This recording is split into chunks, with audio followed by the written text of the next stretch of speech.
Good morning, everybody. Say, I'm in Danvers, Massachusetts at Danvers High School, and I'm here today to take you on a little bit of a journey.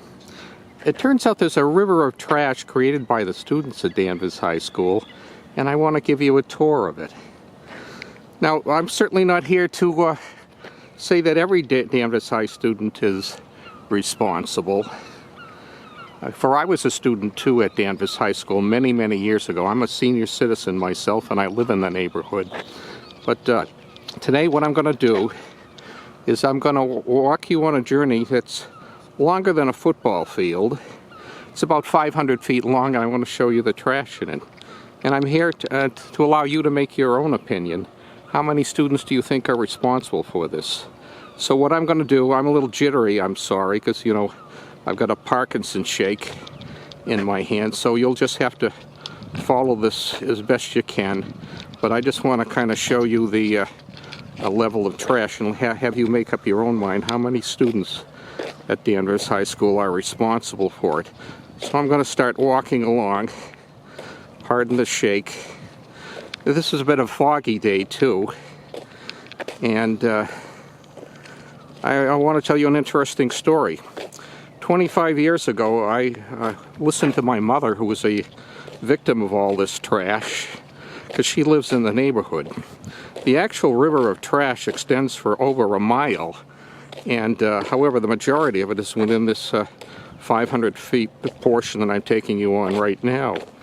So I'm going to keep the camera focused as best I can with my shake as I take you along the journey.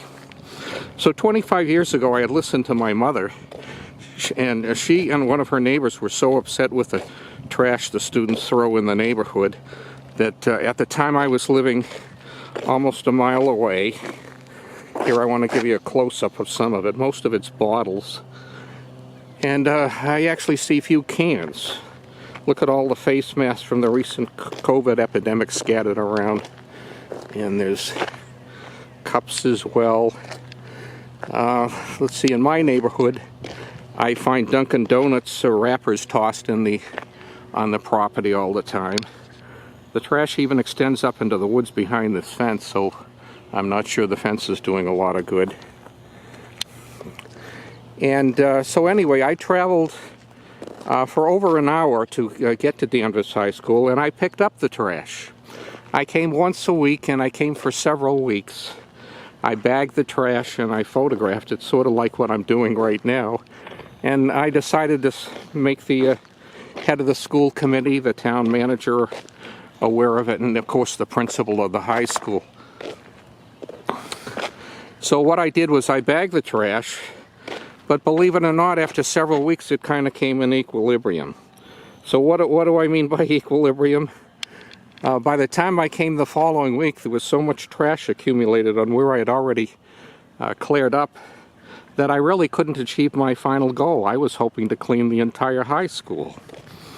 Now, the vice principal, who apparently got stuck having to respond to me, was so embarrassed by what I was sending to the town manager and the school committee that he offered to have me come down. Apparently he wanted to show me how good the Danvers High students really are. I don't doubt that. As I said, I was a student myself. I would never consider doing any of this. But frankly, I didn't have the time. I was too busy picking up the trash at Danvers High School.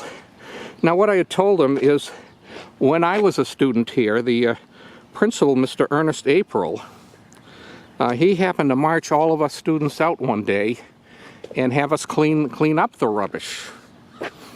So unfortunately, I think Mr. April was a little short on it, because we only did that one time in the 4 years I was there.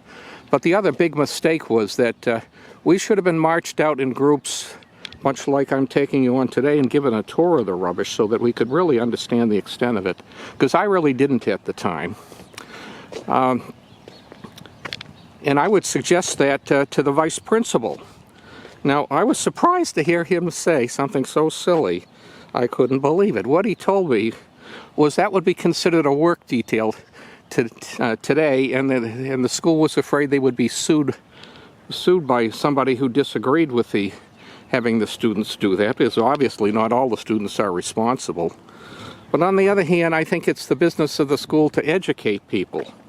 And I think they're falling far short in not doing it. Now the parents too are responsible, because what happened right around this area here, there was a soccer game going on, and I was down there with my pickup stick right in front of the soccer game picking up the rubbish. Now I was kind of appalled to find one of the adult women, she was probably about 30 or 35 years old. She saw me there and took her own rubbish and threw it right in front of me, expecting me to pick it up, which I did. But you know, the adults are responsible too. In fact, all these Danvers High students who are throwing all this trash around get their education from their parents. Now, what happens is that every morning there is a big line of traffic bringing the students in. Back in my days, few students owned cars, but it seems like the overwhelming majority of them either own cars or have their parents drive them in. There's actually very few walkers, but those walkers are certainly out in the neighborhood and throwing their trash all around. And what happens is it lands on the property, and the river of trash actually extends for over a mile beyond the school boundaries. And I can only believe why it's ending is because they've run out of the trash to throw out. I've seen parents throw trash out the car windows when the line of traffic happens in the morning. And certainly it's a 365-day a year job on my property cleaning up the trash from the students and their parents. Now, how do I know both are doing it? Well, the walkers obviously have their trash land on the sidewalks, so as I explained, I get Dunkin Donuts wrappers, I get vaping devices, and an occasional condom. And but what the parents throw out, of course, lands on the street. I have that too. There are all kinds of cigarette butts over there. But I do this every single day of the year. Now, of course, in Massachusetts, there's a long winter season. I'm out in the winter time. With the snow, I'm out in the rain. I do my job every single day of the year. Now, we're getting along towards the thinning out of the trash, but I think if this camera is good enough, you can maybe see it even further off in the distance. So what I'm going to do is end this discussion fairly shortly, and I'll just take you along a little further. So anyway, it would be nice if this were to serve as an education for people. And like I say, I know many of the students at Danvers High have nothing to do with this or even would consider doing it. So you're certainly not responsible, and don't worry about just because I'm putting this video on that I would be blaming you. Certainly, as I said, as I never would consider in my life doing this. I don't consider it much of an effort. I mean, what's the problem with, for instance, taking this deli container's lid and bringing it home with me? Oh, here's a A&W root beer can. The cans I'm seeing far less often. It seems like most of the beverages must be in plastic these days. And there's some occasional tissues, and God, I wouldn't know what that is. Oh, here's somebody's CVS pharmacy document. Of course, today they don't have much personal information on. But anyway, thank you for watching. And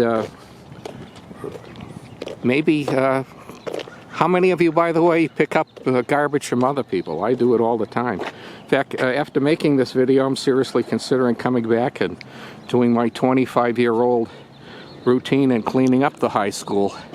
Obviously, I didn't have much of an impact the last time I did this, or you wouldn't be seeing it today. So once again, thanks for watching. Bye-bye.